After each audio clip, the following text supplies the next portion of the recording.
Hello बच्चों, आज हम स्टैंडर्ड डिवीजन को निकालना सीखेंगे कंटिन्यूस सीरीज से। और हम इसके लिए स्टेप डिवीजन मेथड का उपयोग करेंगे। मैंने लास्ट वीडियो में आपको स्टेप डिवीजन के थ्रू स्टैंडर्ड डिवीजन को कैसे निकालते हैं कंटिन्यूस सीरीज में सिखाया था, तो उसी का एक और मैंने क्वेश्चन लिया है ताकि ये कॉन्सेप्ट और अच्छा होता चला जाए। स्टेप डिवीजन मेथड के थ्रू हम स्टैंडर्ड डिवीजन को कंटिन्यूस सीरीज में कैसे निकालते हैं, प्रैक्टिस हो जाए हमारी, इसलिए मैंने एक और क्वेश्चन लिया है इसका। तो चलिए हम इसको करते हैं। तो आपको क्वेश्चन दिया है, find out standard division of the following data set using step division method. Marks हमें दिया है 20 से 40 रेंज एक दी है, दूसरी 40 से 60, 60 से 80, 80 से 100, 100 से 120, फिर 120 से 140। नंबर ऑफ स्टूडेंट्स हमें दिए हैं जो कि फ्रिक्वेंसी के फॉर्म में हैं, सिट्स 9, 8, 10, 11 और सिट्स करस्पॉन्डिंग क्लास रेंज के आपके मार्क्स रेंज के नीचे दिए हुए हैं। तो जो इन्फॉर्मेशन है सबसे पहले हमने उतार दी, वो मार्क्स है, हमें पता है ये एक सीरीज़ को डिनोट कर रहा है और ये रेंज के फॉर्म में है। तो इससे हमें पता चल रहा है इस क्वेश्चन को देख के ये कंटिन्यूस सीरीज़ का है या ग्रुप डेटा का है या क्लास इंटरवल का है, क्योंकि ये रेंज फॉर्म में दिया हुआ है। तो हमने सबसे पहले उतार लिया इसको।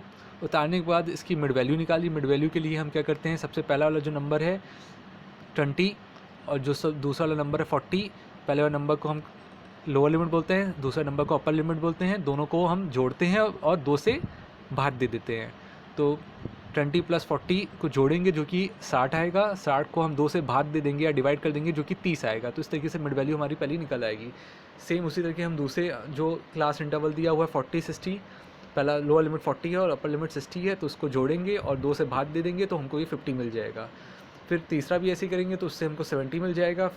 फिर 80 और 100 करेंगे, 180 डिवाइड बाई 2 तो 90 मिल जाएगा। अब इससे हमको एक अंदाज़ा हो गया है कि 30 और 50 के बीच में 20 का डिफरेंस, 50 और 70 के बीच में 20 का, 70 और 90 के बीच में 20 का, तो आगे भी 20 का ही डिफरेंस चलता जाएगा। तो 110 हमारी नेक्स्ट वैल्यू होगी और सबसे आखिरी वैल्यू हमारी 130 होगी।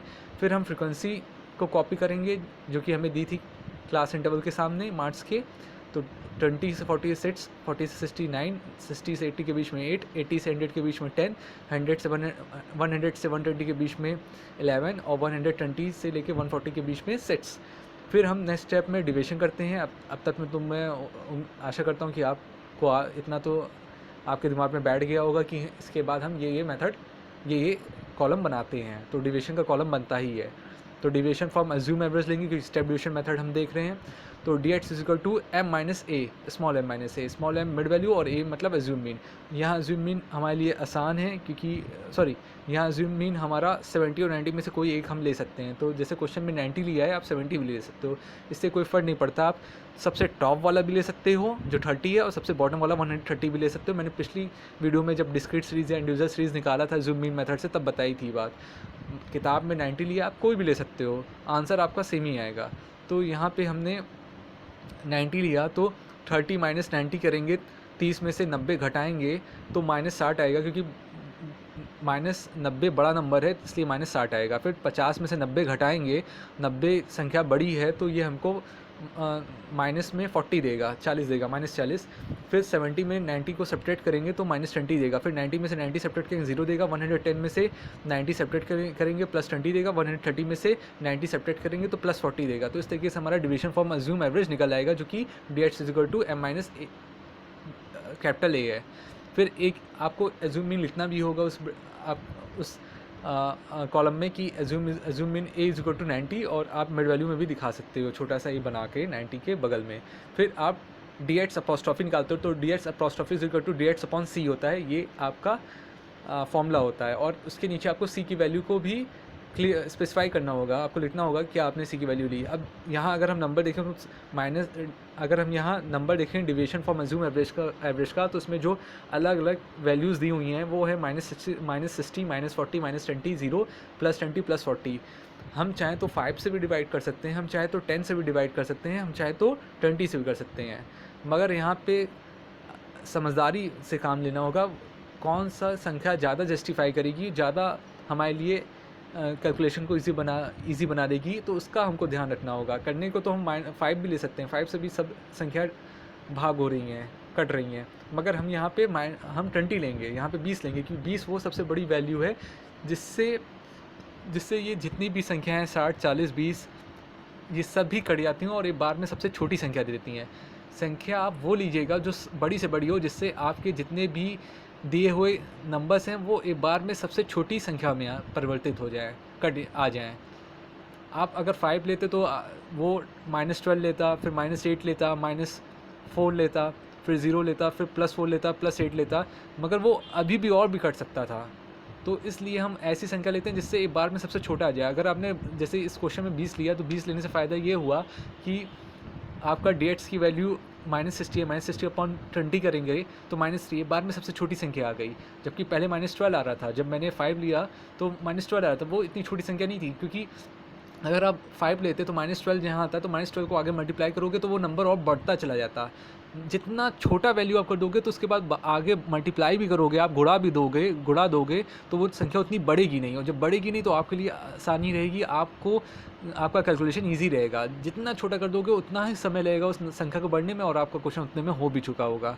और जितना आप कम छोटा करोगे ये सोच के कि यार हम इतना सोच ही नहीं पा रहे हैं, हम इतने तक वैल्यू हमारे माइंड में आ ही नहीं रहा है, तो आपका जो कैलकुलेशन है वो छोटा नहीं हो पाएगा, वो बड़ा ही नंबर रह जाएगा। तो फिर आगे वो और दूसरे नंबर से मल्टीप्लाई होगा जो कि अपने आप में बड़ा है, तो वो नंबर्स जो फॉर्म होंगे वो बड़े होंगे, और फिर वो और भी जुड़ने के बाद और बड़े हो जाएंगे। फिर इसको आप आगे स्टैंड डिविजन निकालते हो तो उसके फॉर्म में वैल्यू पुट करते हो तो उसमें और वो टिपिकल होता चला जाएगा और हमको दिक्कत होती चली जाएंगी। तो इसलिए हम सबसे बड़े से बड़ा संख्या सोचते हैं जिससे ये नंबर एक बार में छोटा हो जाए। तो हमको -60/20 किया तो -3 आया, -40/20 किया तो -2 आया, -20/20 किया तो -1 आया, 0/20 किया तो 0 ही आएगा, +20/20 किया तो +1 आया, +40/20 किया तो +2 आया। तो ये हमारी DH' की वैल्यू आ गई। फिर हम F इंटू DH' निकालते हैं। DH' अभी हमने निकाला है -3, उसके पहले F अगर हम देखें तो 6 है, तो 6 इंटू -3 करेंगे, 6 को -3 से गुणा करेंगे तो -18 आ गया। फिर 9 को जो फ्रिक्वेंसी गुणा करेंगे -2 से -18 आ गया। फिर 8 जो फ्रिक्वेंसी उसको -8 से गुणा करेंगे जो कि DH' है तो -8 आ जाएगा। फिर 0, फिर 10 को 0 से मल्टीप्लाई करेंगे तो 0 आएगा। फिर 11 को 1 से मल्टीप्लाई करेंगे 11 आएगा। फिर 6 फ्रिक्वेंसी को मल्टीप्लाई करेंगे DH'2 से जो कि 12 आ जाएगा। फिर जितनी वैल्यू आई उसमें सेम नंबर वाले को एक ग्रुप में और सेम नंबर वाले को एक ग्रुप में रख देंगे। एक ग्रुप में रखने का मतलब है माइनस वाले साइन को एक साथ जोड़ लेंगे और प्लस वाले साइन को एक साथ जोड़ लेंगे। तो -18 -18 -18, तो -18 -28 36 हो गया, 36 -8 -44 हो गया। -44 ऊपर आया माइनस के ग्रुप में और प्लस में आया +23 आया।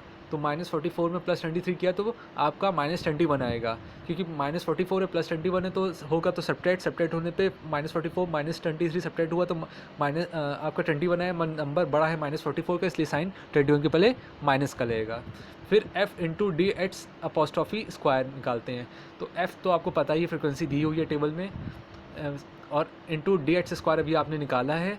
तो यहाँ पे आप DH'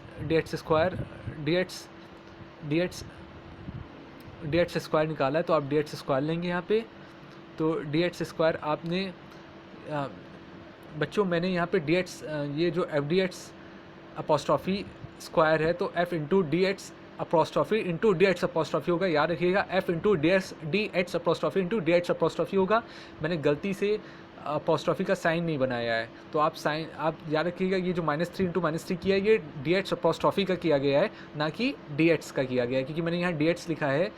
ये जो हेडिंग है F इंटू DH' तो उसको मैंने जो एक्सपेंड किया तो F इंटू DH' होगा, ना कि DH होगा।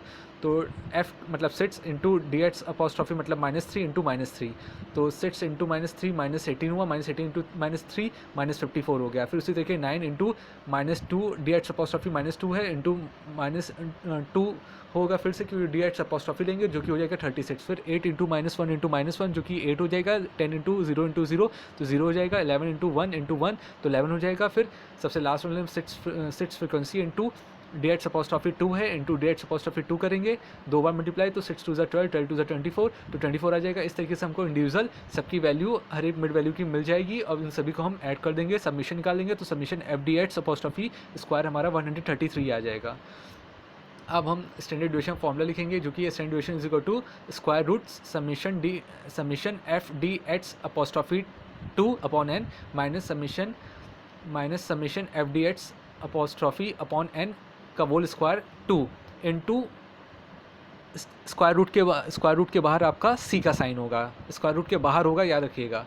फिर इक्वल, अब स्क्वायर रूट, अब वैल्यू पुट कर देंगे summation F D एट्स apostrophe two, हमारा सबसे लास्ट कॉलम में निकला 133, एन की value 50 minus summation F D एट्स apostrophe हमारी -21, वो लिख देंगे अपॉन 50 का whole square into square root के बाहर जाएंगे जो कि सी की वैल्यू 20 होगी जो हमने निकाला था कॉमन फैक्टर। अब 133 डिवाइड बाई 50 करेंगे तो 2.66 आएगा भाग देने पे। फिर -21 अपॉन 50 है, तो -21 अपॉन 50 को हम सिंप्लीफाई करेंगे और सिंप्लीफाई करने पे उसका स्क्वायर निकाल देंगे तो आ जाएगा हमारा 0.1764। ये तो आपको करना पड़ेगा। आप काम ये कीजिएगा, -21 इंटू -21 484 होता है और 50 इंटू 50 2500 होता है। तो आपका -21 इंटू -21 484 आया और 50 इंटू 50 2500 आया। तो 484 अपॉन 2500 डिवाइड करेंगे, जो नंबर आएगा उसका स्क्वायर करेंगे तो 0.1764 आ जाएगा। तो 2.66 माइनस 0.1764 को सब्ट्रैक्ट करेंगे तो करने पे जो वैल्यू आएगी वो 2.4836 आएगी, 2.4836। तो इसका स्क्वायर रूट निकालेंगे, स्क्वायर रूट निकालने पे 20 से मल्टीप्लाई करेंगे तो आपका 31.52 इसकी वैल्यू आ जाएगी। तो इस तरीके से क्वेश्चन आपका होगा। अगर इसी क्वेश्चन में आपसे मीन निकालने को कहेगा तो मीन का जो फॉर्मूला होता है वो होता है h bar is equal to a plus summation आपका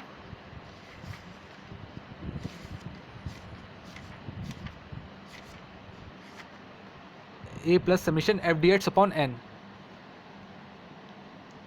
एट्स bar is equal to a plus summation F D x upon n, ये आपका फॉर्मूला होगा। तो इस तरीके से आप क्वेश्चन सॉल्व करोगे। और अगर आप वैल्यू देखना चाहते हो तो ए की वैल्यू तो आपकी 35 है, तो आपने जो फॉर्मूला लिखा है x bar is equal to a plus summation F D x upon n, तो ए में आप 35 लिख दोगे, यहाँ 90 लिख दोगे, यहाँ पे ए की वैल्यू 90 है, plus summation F D x यहाँ पे समीशन एफ डी एट्स अपॉस्ट्रॉफी होगा। मीन का जो फॉर्मूला होगा वो आपका a plus summation F D एट्स apostrophe upon n into i. तो ए की वैल्यू हमारी 90 है, plus summation F D एट्स apostrophe जो है वो है हमारा -21 अपॉन एन की वैल्यू 50 है और इंटू आपका आई हो जाएगा, और आई की वैल्यू हमारी 20 है। तो इस तरीके से करके हम निकाल लेंगे। तो इसको हम फिर सॉल्व कर लेंगे, सॉल्व करने पे हमारी वैल्यू आ जाएगी। Thank you.